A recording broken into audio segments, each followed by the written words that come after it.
Now see the fifth question. Question is complete the रे diagrams given below. आपको यहाँ पर कॉन्वेक्स लेंस के दो डायग्राम दिए, दो डिफरेंट ऑब्जेक्ट पोजीशंस को यहाँ पर दिया हुआ है और उनको आपको कंप्लीट करना है. Right the nature of the image of the two cases. और इन दोनों केसेस में आपको जो इमेज मिले, ऑब्जेक्ट की इमेज मिलेगी, उसका नेचर बताना.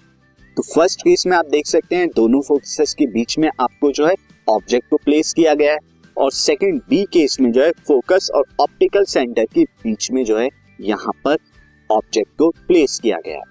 तो फर्स्ट केस में जब ऑब्जेक्ट क्या होती है, दोनों फोकसेस के बीच में होती है, तो आपको कुछ इस तरह से यहाँ रिफ्लेक्शन होने के बाद इस तरह से, और जो ऑप्टिकल सेंटर वाली स्ट्रेट लाइन जाएगी इस तरह से, दोनों यहाँ मिलेंगे, यानी beyond the twice of focus 2f2 के बियॉन्ड लगेंगे राइट साइड में इस तरह से.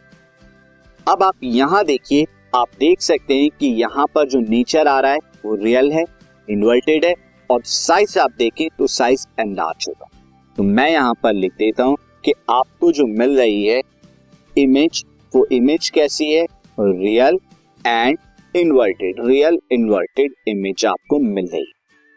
सेकेंड केस में, बी केस में, जब ऑब्जेक्ट आपकी ऑप्टिकल सेंटर और फोकस के बीच में होती है, तब जो आप पैरेलल भेजते हैं वो तो फोकस से होके जाएगी, और जो ऑप्टिकल सेंटर से भेज रहे हैं वो स्ट्रेट जाएगी. ये दोनों नहीं मिलते. आपको क्या करना होता है, बैक साइड में इनको जो है मिलाएंगे इस तरह से, तो पीछे की तरफ आपको मिलेगी इमेज.